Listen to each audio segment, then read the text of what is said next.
glasses. That was it's rare to see a 3-year-old with glasses. Hi, I'm Mr. Jack, and we're going on a journey.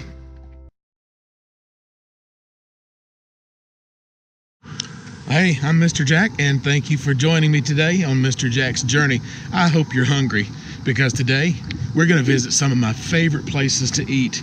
We're going to go off the beaten path. They might be hard to find, but the food and the southern experience will make it well worth your time.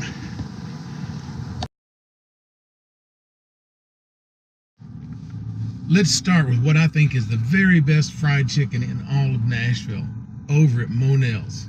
Monells, it's a taste of the South in your mouth. I guess that's the best way to put it. It's off the beaten path. I'm not sure how I found it. There are 3 locations. There's one at the Manor, then there's Germantown. We'll explore that one of these days. But my favorite of all is over at Berry Hill. Now at Monells, it's family style. There is no menu. It kind of reminds me of growing up down there in Mississippi, you know, when Mama would say, "You will eat what's set before you or you'll go hungry." Well, it's kind of like that there, except you're not going to go hungry. You're going to eat whatever the cook is making that day. Could be fried chicken or pork chops or meatloaf, or it could be Italian. It could be a pot roast. You might have lima beans, black-eyed peas, green beans, slaw, salad. You might have corn on the cob or corn off the cob. You might have fried cabbage. You're going to have biscuits, freshly baked and made from scratch biscuits with lots of butter. They make the jams and jellies there, so you're going to get that also. And you're going to get freshly squeezed lemonade.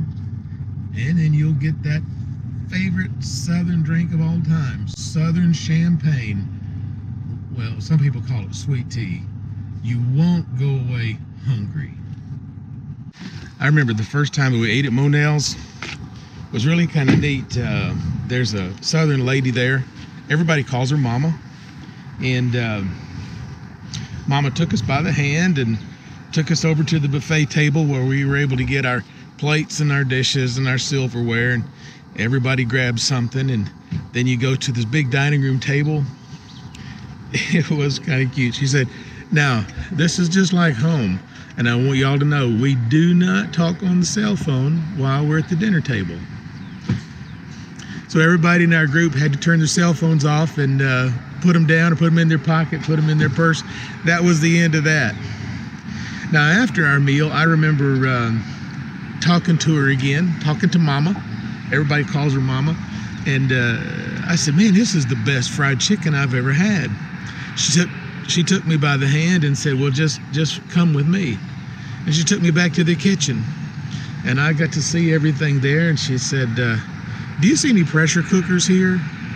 I looked around the kitchen. I said, "No, ma'am. I don't see any pressure cookers." She said, "What's that over yonder on the stove?" And I said, "Those are cast iron skillets." She said, "Everybody knows the only way you can make good fried chicken is you got to have cast iron skillets. And you got to cook it on top of the stove."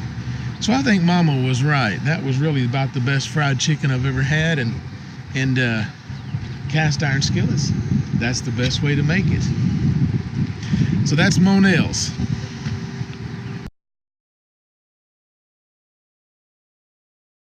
Now I heard about this next place from one of my clients. I had asked if they knew of any, what we call a meat and three, close to their place. And if you don't know what a meat and three is, it's usually a diner or a small cafe.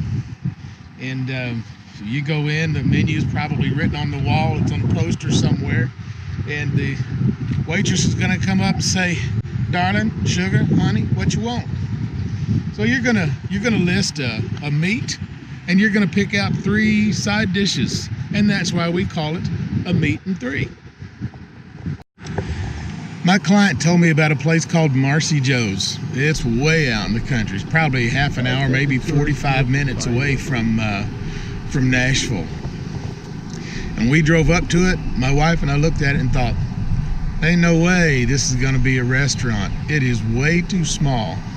It's cute. And when you walk in, if you have vertigo, you might have problems we wondered how the place would even pass inspection because the floor slants so precariously. You're standing there at the front door, and down this one wall, everything's looking pretty good, but if you kind of glance down to the right, it slants, not steep, but it's very noticeable that the place is not even. It needs shoring up. Now the drive out here is just as pleasant as the food, and their claim to fame, other than their famous owners, is the bread. Hot out of the oven, made from scratch. I don't care if you get biscuits or rolls or buy a sandwich with on their homemade bread. It's all incredibly delicious, hot out of the oven. Now you want to save room for dessert. I don't often say that. I've eaten way too many of my share of desserts, but you do want to save room for dessert here because, like the bread, all the desserts are made from scratch. We ordered a strawberry layer cake. It was amazing. We also ordered chocolate cake, and then don't forget you need to try the cinnamon rolls. As we sat there eating, we kind of looked around the room, and we realized that the place had some very famous owners. Didn't even know that. I'm not going to tell you who the owners are. I'm going to let you do your own research. Marcy Jos, famous for hot bread and wonderful, wonderful desserts.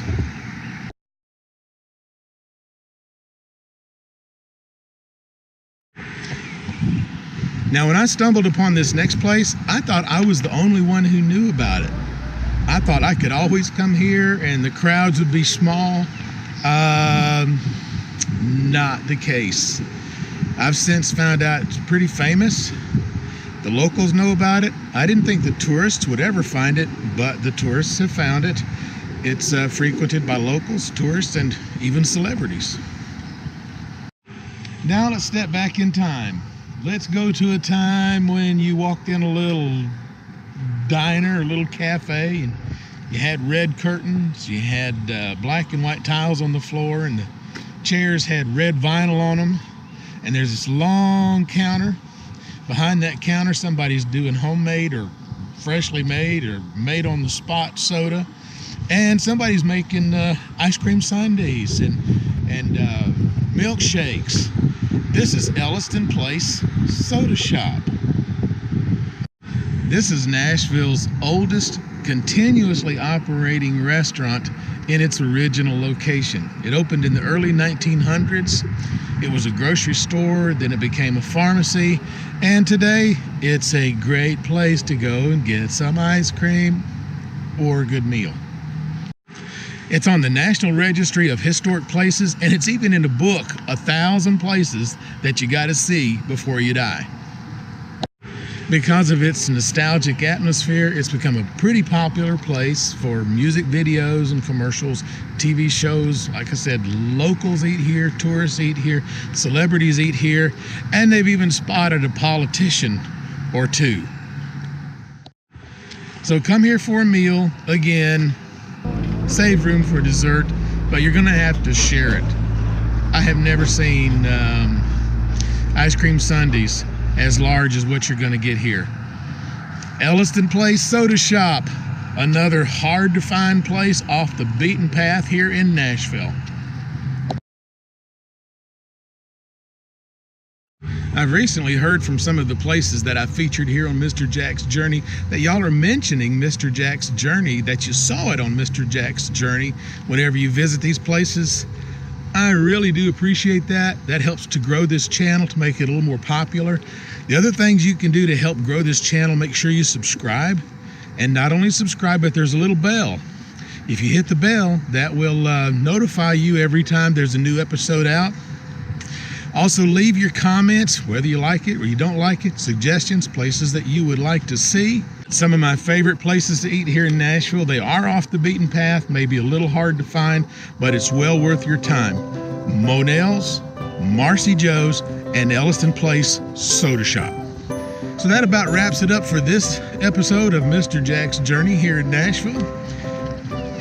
So until I see you the next time, Make sure you tell your mom and them I said hey.